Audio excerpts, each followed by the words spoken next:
Thank you for tuning into For Love's Sake, a relationship education podcast. This is the place to be to hear how I mix evidence-based science, lived wisdom, and cultural tea to guide you on your dating journeys and support you in your relationships and marriages.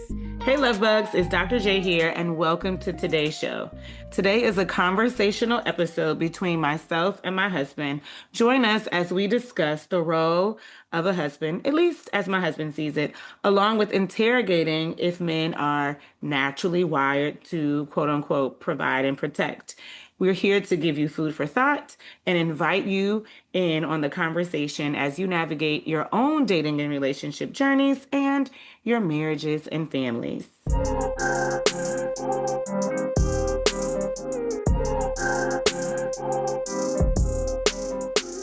Now, I've earned my PhD to serve and support my community in Black love and Black family. Studies show, and I believe that with proper relationship education, we can produce smarter and safer romantic decisions that improve the quality of our lives and relationships.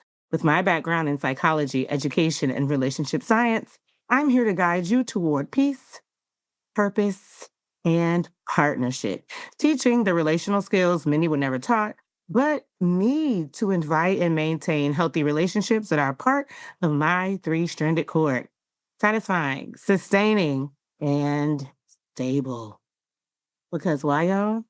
Black love matters, and it's okay to grow as we go. Enjoy the show.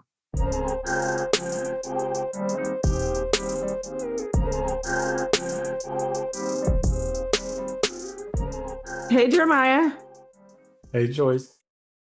This idea of a man is supposed to protect and provide, and if they are naturally wired to do so, or is this just some social expectation?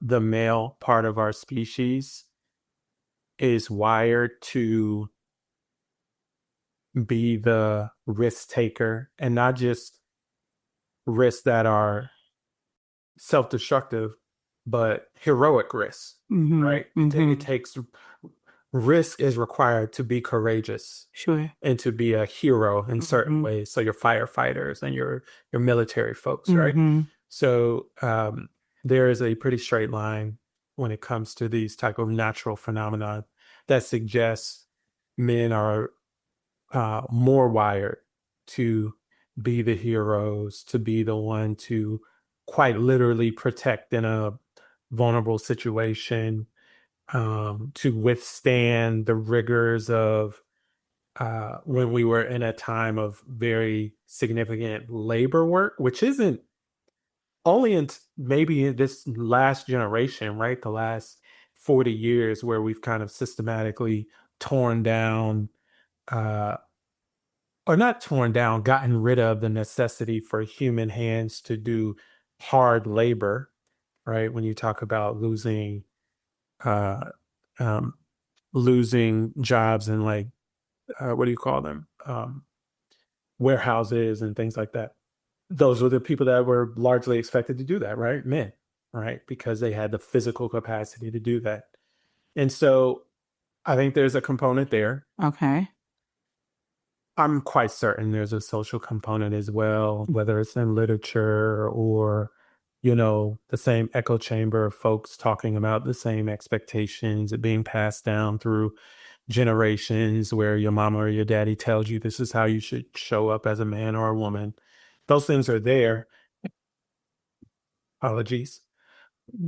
But those parts can change over time as well. And so I think there's a combination. I do not forsake the biological element to anything that's a part of our species makeup, largely because, and I think you say this to your audience too, to deny it is to swim upstream in certain cases. Like, why deny something and force yourself to swim upstream if you don't have to? Sometimes you do.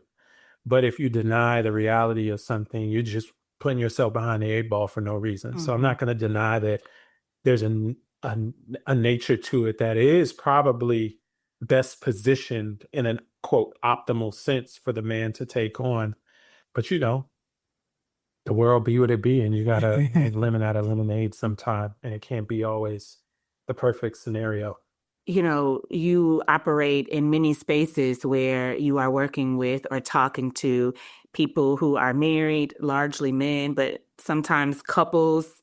And so I'm just curious as um, to kind of, I don't know, how do men think about that idea, or how do they respond to, or you even respond to women's hesitancy with buying that?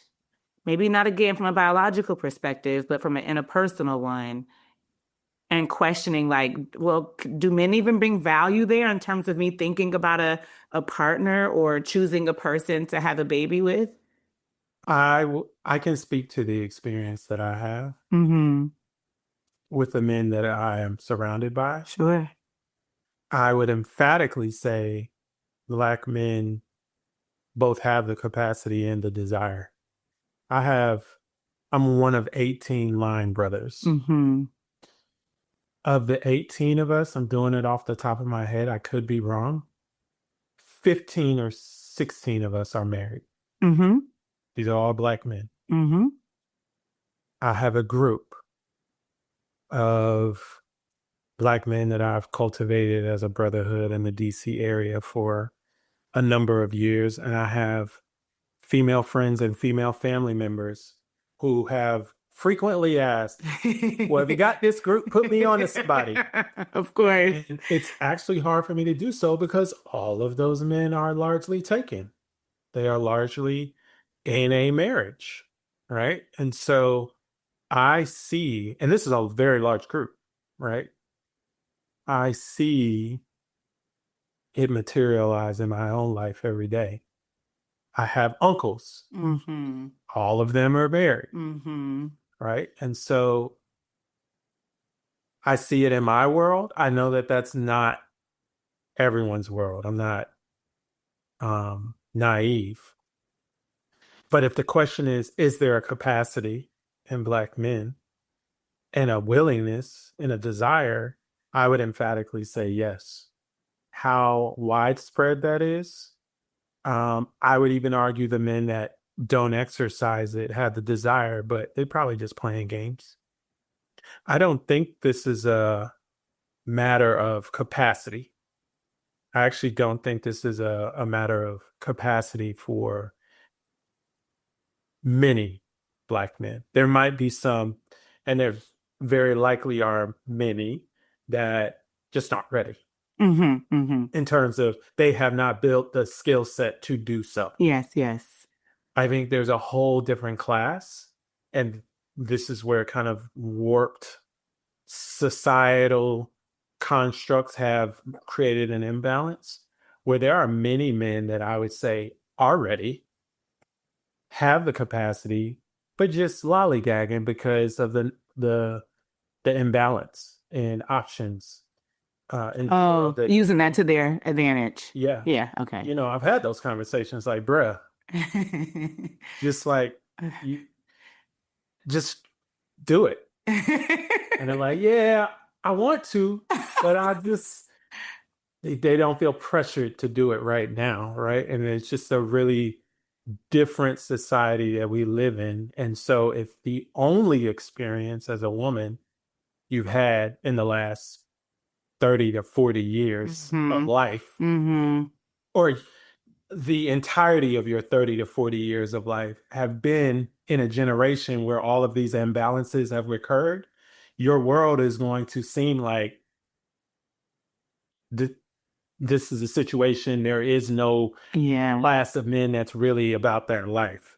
And I don't think that's always been the case. I just think we've come into a new generation where things have gotten really imbalanced. And there are a class of Black men who exercise options in a way that I don't think overall serves the community well, but serves them specifically quite fine. Yeah, I mean, that's part of what women are thinking about when they say protect, like that you can think outside of yourself And so, I mean, if you're saying, I would push back a little though. Nothing in our community has cultivated the importance of marriage and family at youth, the Black the community. Black community at Mm-hmm. youth. Mm-hmm. And so I cannot blame an adult Black man who has not been cultivated that way, that now arrives into his adulthood and has many options and decides, I'm not going to make a decision quickly because I don't need to, because it hasn't been cultivated from the beginning. Marriage is not solely about two individuals, Right. right? Right. And so if that man has not been cultivated to appreciate the beyond, and he's only strictly thinking about it on a individualistic level, Yeah. then you can't really blame the mindset. I think we haven't cultivated that appreciation in our youth from young. And there's plenty of other communities that do it. So we can't say this isn't something we can't do.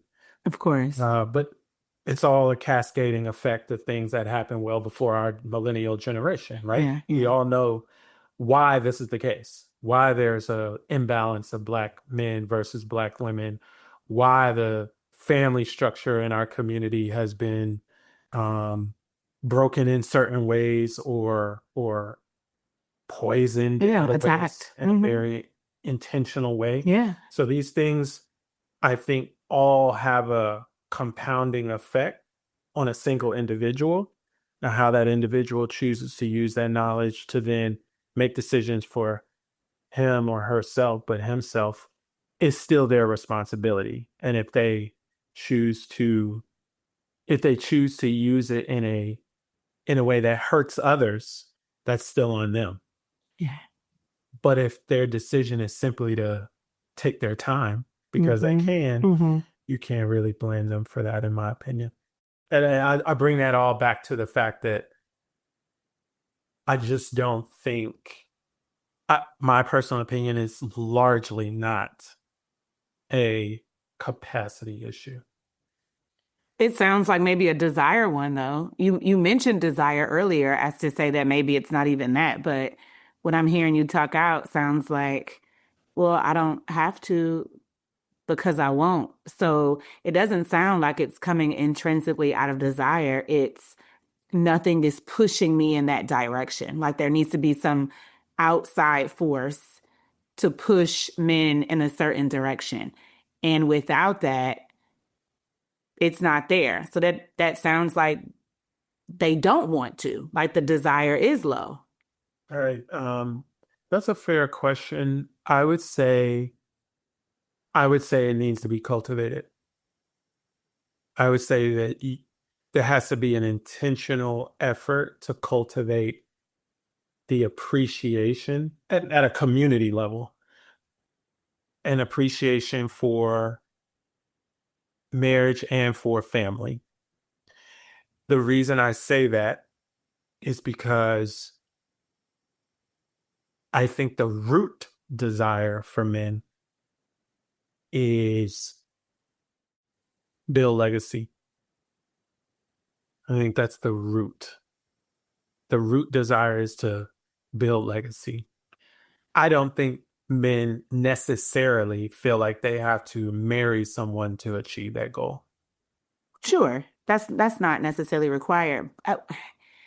Oh, that gives me so many more questions. But wait, I want to back up because you said two minds, and I'm going to make sure the second mind was accounted for. Did you cover that one? That the first one was about needing to be a systematic effort, and the second one was, I think it was going to be about the individual and the fact that even in the event that this person has not had the cultivation, I would hope that there's still a recognition of the value of marriage, even if it wasn't in the individual. Yeah. Okay. Wanted to make But I sure mean, that was clear. And I feel like, humans do this in general. In this case, I'll speak to the Black female humans. But when you realize you're on the short end of the imbalance stick, if you will, you start creating, guidelines, boundaries, or just ways of being that will protect you from the men who are playing or who are selfish, what have you, and try to optimize your path to a man who is serious, right? Who is thinking about providing and protecting in the way that you mentioned at the beginning of the show. And so, one of those ways, I hear women say often, and shoot, I'm one of them, is I only want to date men who come from either intact families or, there's the familial vibe. Not saying that every single person has to be married, but um, I know you have an uncle who I often give credit to that even though him and um, his ex-partner are no longer together, it's still all family vibes, right? So they're looking for that. Um, some women are like, just give me a Southern man because overwhelmingly that's what is going to come with it. Maybe not this sense of marriage in the way that you spoke about, but the sense of family. And um, many Black Southern men, particularly if you're in the Bible Belt, even if you're religious or not, just that region, often conceptualize that through marriage. Obviously, there's a host of other Black men who just will spit out children and think that they have checked that box and marriage never needed to be a part of the deal. Um, but I see women kind of trying to make the imbalance tip a little bit in their favor by looking for men specifically who they imagine would be serious or who have had some cultivation of family. I mean, of course, they're also limiting their numbers, because how many Black men um, will that yield for you?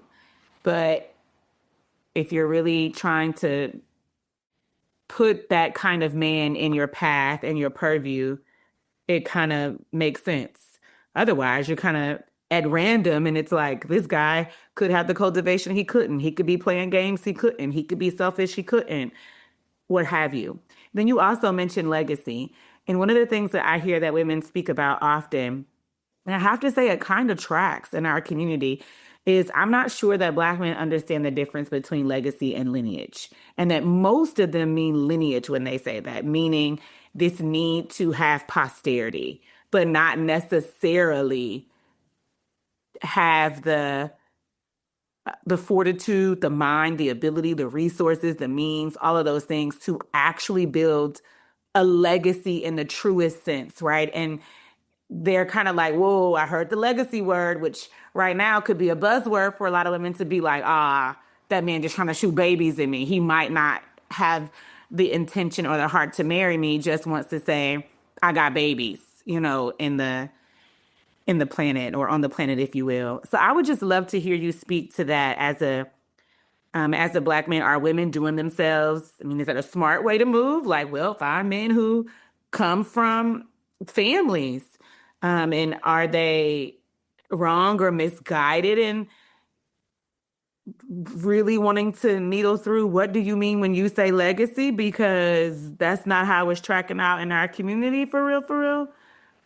I think you make a good point about lineage versus legacy. I think that is a wise distinction that carries a real difference Yeah. that matters. And so I do think that's wise to do.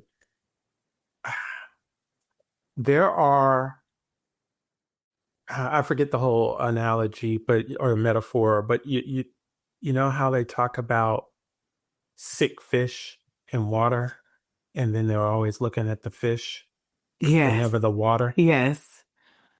I just think there are a lot of things, and some of this might be like, oh yeah, definitely I agree, and some of it might be controversial, but I think there are a lot of things that are in the water that lend us to this situation that are very systemic. We've already talked about a number of them. I'd also say the level of, and again, I don't say this with any, I say this with full understanding as to why it's happening. Again, when you feel like there is as women or anyone, any class or group, when you feel like there is um, a small group of something that many of the class want, you will make compromising decisions Yeah. for access. Yes. I get that. So the access is widespread. Men have access, specifically physical access, to many women that are not their exclusive partner, Yes. or that they have not expressly said, "You are my exclusive partner." Yes. And in a situation like that, it is just, I mean, it's hard. It's hard for an individual man who hasn't made that choice to just, quote, give it all up, right? Mm-hmm. And that comes with a lot of historical precedent. How we ended up in a world where the physical access to a woman's body is easy Yeah. compared to previous generations. The implications that come with sleeping with a woman, and how the community would look at that person, Yes. the expectations they put on that man if he decides to. Right. All of these things are walls and barriers that kept any singular individual man kind of, quote, in check. Yeah. Right? Yeah. But when you take all those things away, you leave it to the individual man. Yeah. And many of these individual men are saying, I'll wait. I'll play the game. I have all the access that I need. Yeah. I don't feel any pressure right now. There's no um, communal shame that's placed on me for, not doing it, Or just expectation. or expectation. Yeah. Right? Or shame for maybe not following through. Yeah. The shame is nowhere near what it used to be Mm-hmm. for not following through if you ended up, quote, fathering. Yeah. It used to be like a disgrace to not just you, but They your would pull up family's on you with name. a shotgun. Yeah. And everyone, Like, you don't dishonor a woman. and Yeah. everyone would be okay with that. Right. Family pulling up on you with a shotgun. Unless she was particularly, like specifically engaging in lewd behavior. No one would expect that if you were actually entertaining, a lady of the night. But So there's a lot of societal, systemic, community-wide aspects of what used to be the nudging function toward familyhood and marriage that have been torn down, or forgotten. And because of that, it's now everyone's looking at the fish instead of the water. And I think that we need to look more, not exclusively, but more at the water to get that right. But that's another generation's work. That doesn't answer the question for, like, what about right now? Of course. And for those who seeking partners right now, seeking men that are serious about being a husband right now, I think those standards and boundaries, as you call them, is wise, because you have to be able to suss it out. Yeah. You have to be able to understand why is the man that's currently courting me, to what end? Mm-hmm. To what end? Is it for something casual? Is it for something exclusive, permanent? And without that information, you can't rely on the forcing functions. I think there's probably many communities out there that don't even have to ask those questions. Right. It's just kind of Understood. Yeah. that you're showing up. This is how it's going to go, because this is how we do it in our community. but without those functions which have long been torn down or forgotten, we're going to have to do something different in these current generations. And it all tracks if you look at the math, right? You and I are right around 40. That's 1985. I would argue all of these massive changes happened 10 years prior to that. 1975 is when all the things associated with um, uh, targeting a Black community and a Black family in a very specific way, and then more larger beyond Black community, targeting family in general. I'm not making any political statements. I'm just saying it is what it is when it comes to It's historical. When it came to contraception and all of these things that opened up sexual access without consequence. All these things happen right around the same time. You allow that to manifest in our specific community over 40 or 50 years, and you can understand how the imbalance has occurred and why there's no checks and balances in the community to do something about it. All right. That got heavy at the end. But these things did happen in the 70s, whether we're talking about historical events that happened in our country that impacted men and women or family in general, regardless of class or race, all the way down to the specific ways that it has impacted Black men and its implication on Black families, as well as Black women and its implication on how they tend to approach or think about relationship formation and marriage being established and then on to have children. We don't even follow that trajectory anymore now that I say. So point made. When we talk about provide and protect, oftentimes it comes with a financial connotation, at least historically, in my opinion. I think about it now more about creating safety and coverage, and financial safety and coverage is a part of that equation, but it is not the only part, of the equation. And in that context, I absolutely think at least all of the marriage-minded men that I know are excited to do that. Like, what they want to do, what gives them the most satisfaction is knowing that they've created the safety and coverage for their tribe.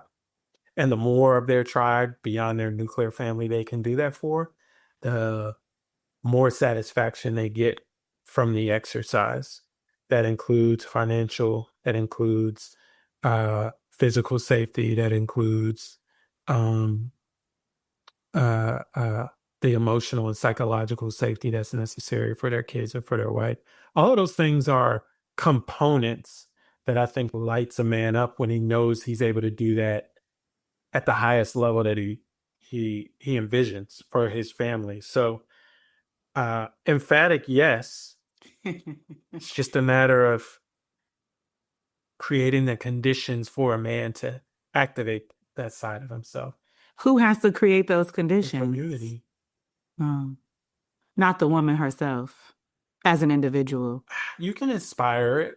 I'm sure there's a man and many stories out there where a man was like, I wasn't even thinking about marriage before I met said woman. Yeah. I'm sure that's out there.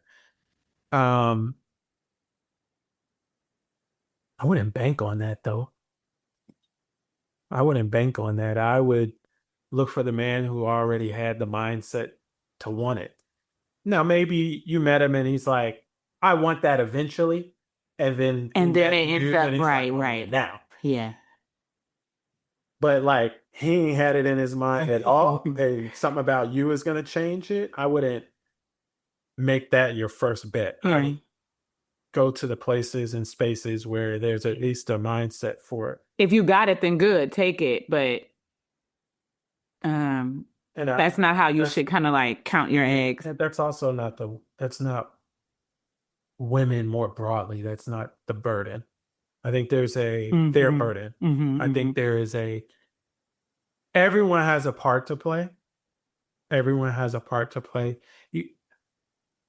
The exercise of being a husband is, yes, a return on investment, but there's an investment. You have to educate the man that there's a return. You have to educate the man that there's a return. It's like saving your money. And to make decisions, like the kind of woman, the timing, yes, that will actually get you that return. It's not just marrying anybody or whenever just because doesn't equal return. Yeah. And if we talk about money to kind of simplify the notion, because most people understand the notion of just saving, even if we all don't do it like perfectly. Right. Saving now is an investment. And unless someone tells you before it's time for you to start doing it, you might not have an appreciation for putting your money away now so that it can grow and pay you later in ways that it could have never if you just splurged it all right now. Yeah. The same goes for marriage from a perspective of the husband. It is an investment. And that investment will pay you later. Yeah. All the data, and I'm not saying anecdotally, like there's research-backed data that tells us men who invest in marriage pays off later.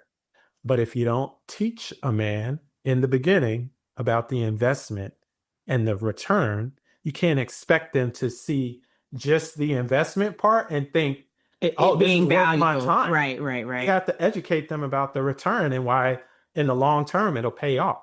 That is a exercise that has to be done early. And that's why I keep saying the community's job to do that. It's the community's job to say, hey, when you are ready to save your own money or to decide if you want marriage, here's why it's a great investment that'll pay off in the long run. And once it's built into his mind, then he's going to be like, all right, let me start putting this money away like mama and daddy or my community told me. Let me start looking for the right woman to invest into so it will pay off for me in the long run, right? These aren't things we do.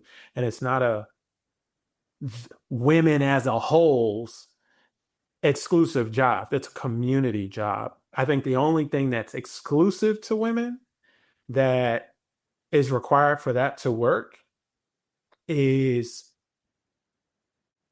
finding ways in these new and modern times that we all live in to make physical access more exclusive than it already is. Because even if you do all those things, it will be a what's the word? Counter force to that when he becomes an adult. If you put all that in his mindset and then when he becomes an adult, there's a sea of access, it might be hard for him to do what he was taught. Or appreciate those lessons. Oh, okay, I see. It's almost like telling me, I want you to save your money when you get 18. Start saving your money. It's going to pay off in the long run. And then when I get a job and I start saving money, or no, when I get a job and I spend the money, I get the money back. There was no cost for me. Oh, yeah. Well, then it's like, why save? Because every time I spend the dollar, it returns right back to me. Yeah.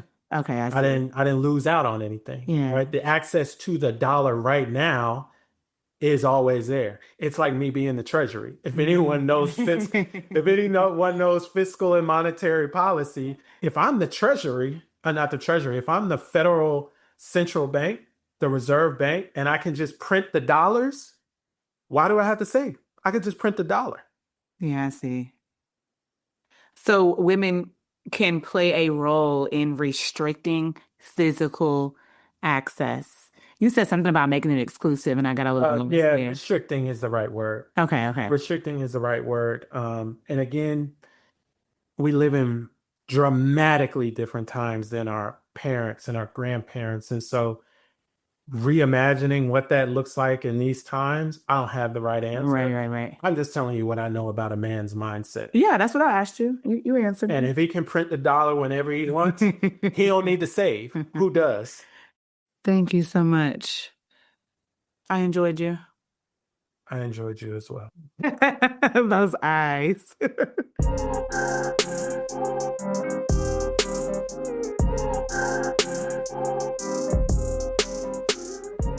If you enjoyed today's show and would like to keep this podcast in production, please subscribe, like, comment, or consider making a donation. Thank you so much for your support. Until our next time together, love, light, and relationship. Remember, we grow as we go, and I'll be with you in the next episode. Cheers.